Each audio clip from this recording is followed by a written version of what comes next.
Happy Sunday. It's rant time. It's myth time. I've just got to share something I came across the internet. Don't you love the internet for absolute rubbish sometimes? Grounding. I came across this image and it was like 6 steps on how to ground. And I've never seen so much complicated malarkey in my life. And it makes you wonder why people get turned off their psychic journey, their spiritual exploration, when they read rubbish like this that makes it so complicated.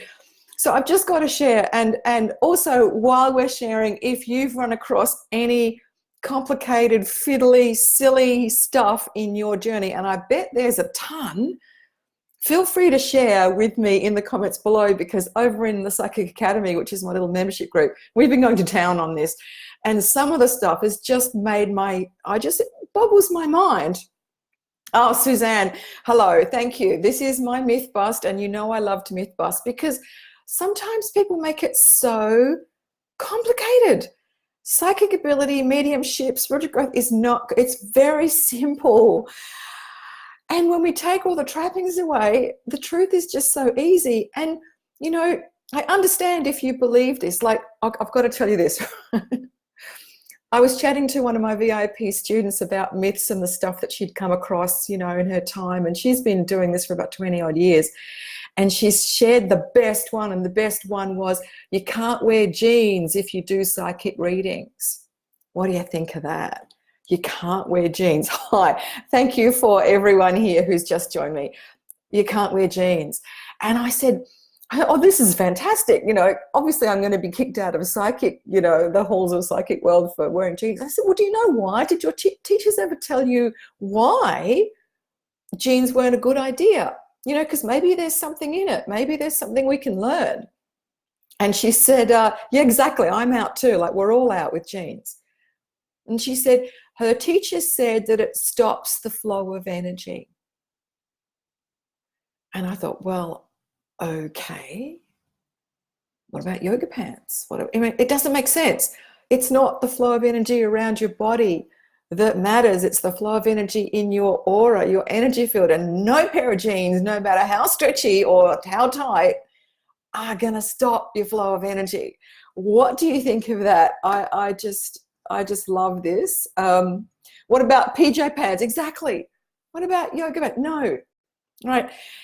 Tell me if you have come across any of this yourself, or tell me if you've just got a question mark about something which may or may not be true, because sometimes we are so eager to we're so eager to learn that we'll take it from anywhere. I did, you know, I believed in a lot of stuff before that I realize is not quite true. It's all part of the journey. And maybe there's been a part where you have come to a point where you've gone, oh, yes, I now know that that's probably not what I believe in anymore. That's fine.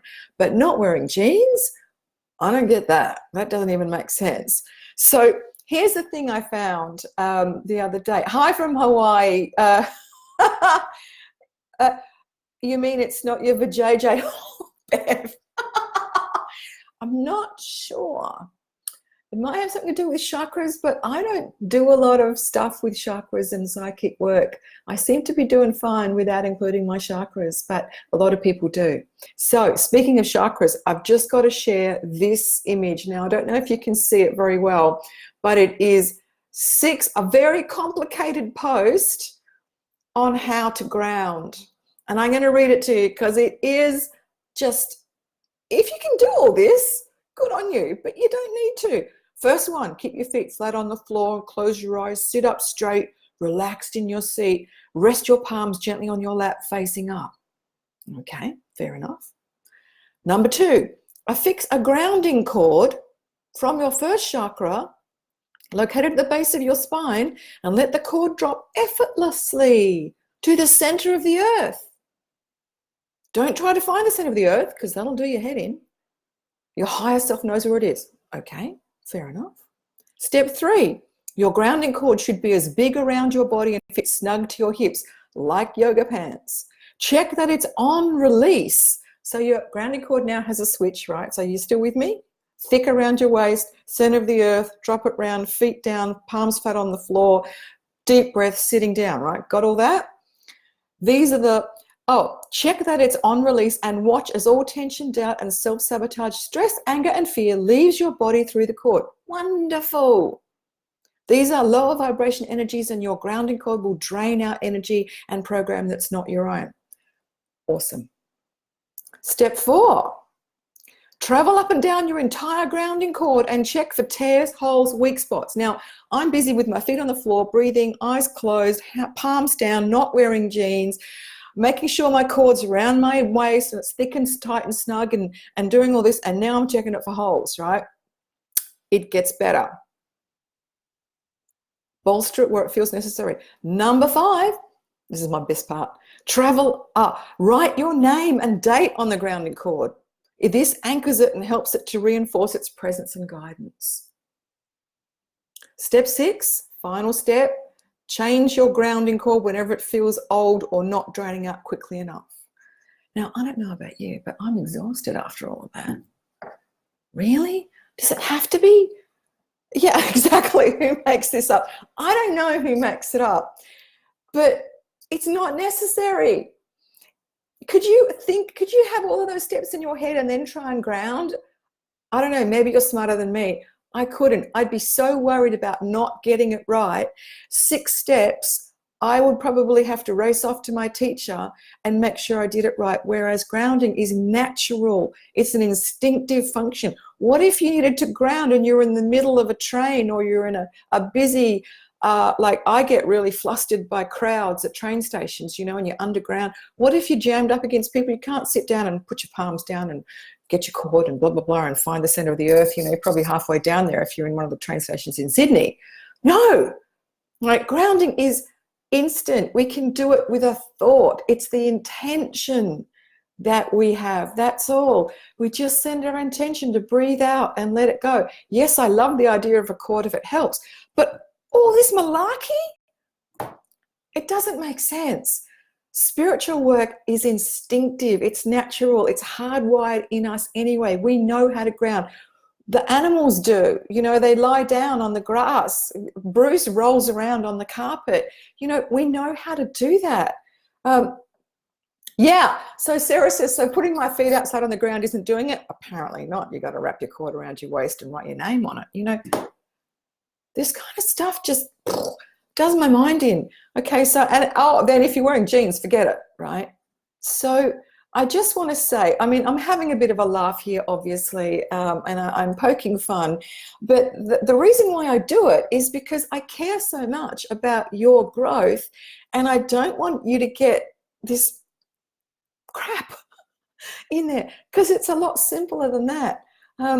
When things are given to you in form of rules, they start to turn into dogma. And when you get an answer like, why can't I wear jeans? And you get an answer like, it blocks your energy. Are you any better off? Because, the lady I spoke to, she was still scratching her head over that one. The answer doesn't make sense. If the answer doesn't make sense, it isn't the right answer for you yet. Maybe you need more info. Maybe it's like, run that past my filter and see how that goes. Maybe you put that answer in the question box to come back to later.